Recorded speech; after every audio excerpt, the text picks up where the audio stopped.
وعلیکم السلام ورحمۃ اللہ وبرکاتہ۔ آپ نے پوچھا کہ زکوٰۃ کے فائدے کیا ہیں۔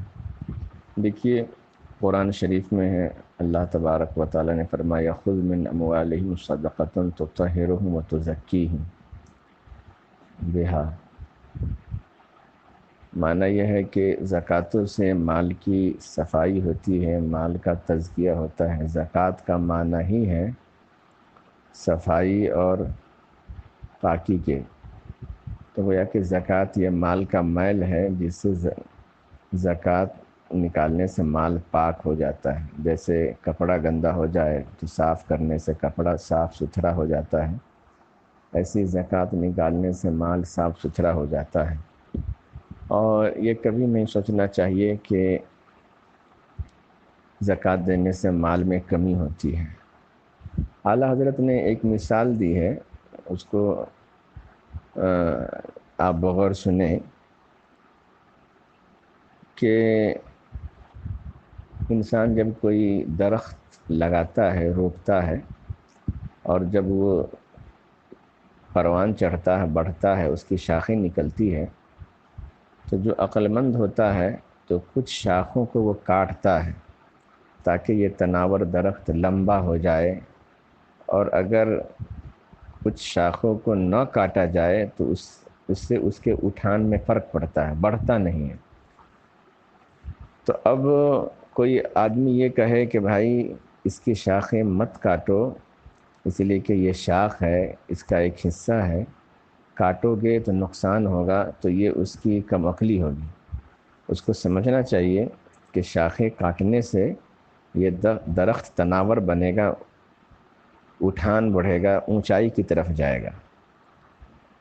لیکن جو عقل مند ہوتا ہے وہ کاٹتا ہے، وہ اس لیے کاٹتا ہے تاکہ درخت لمبا ہو، اٹھان ہو۔ یہی حال زکوٰۃ کا ہے کہ زکوٰۃ دینے سے کچھ لوگ سوچتے ہیں کہ مال میں کمی ہو جائے گی، تو اگرچہ بظاہر تھوڑی دیر کے لیے مال میں کمی ہے، لیکن وہ آپ کے مال کو اونچا لے جائے گا، یعنی بڑھا دے گا۔ اور دوسری مثال جو دی کہ ایک کسان ہے، جب کھیتی بونے کا وقت آتا ہے، اگر اس کے پاس دانہ نہ ہو تو وہ پیسہ دے کر خریدتا ہے، اور خرید کر کے وہ کھاتا نہیں ہے بلکہ اس دانے کو اپنے کھیت میں بو دیتا ہے، حالانکہ وہ جانتا ہے کہ یہ دانہ ہمارا بگڑ جائے گا، ہلاک ہو جائے گا، برباد ہو جائے گا، لیکن اسے یہ امید لگی رہتی ہے کہ ایک دانہ برباد ہوگا لیکن ایک دانے کے بدلے کئی اچھے دانے نکل جائیں گے، ہے نہیں؟ اس لیے ایک کسان خریدے ہوئے دانے کو زمین میں بو کر ہلاک کر دیتا ہے، لیکن امید لگی رہتی ہے کہ ایک ہلاک کریں گے تو کئی دانے نکلیں گے۔ ایسے ہی انسان 1 روپیہ دیتا ہے اللہ کی راہ میں، لیکن یہ سوچتا ہے کہ اس کے بدلے اللہ ہمیں بہت دے گا، تو اللہ اسے بہت دیتا ہے۔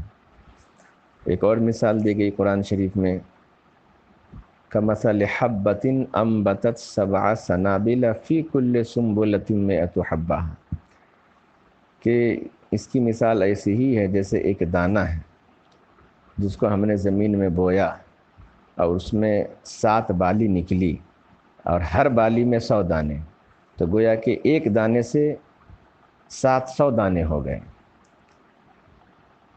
تو یہ سوچ کر، یہ اس امید پر اگر کوئی دیتا ہے تو اللہ اسے بڑھاتا ہے۔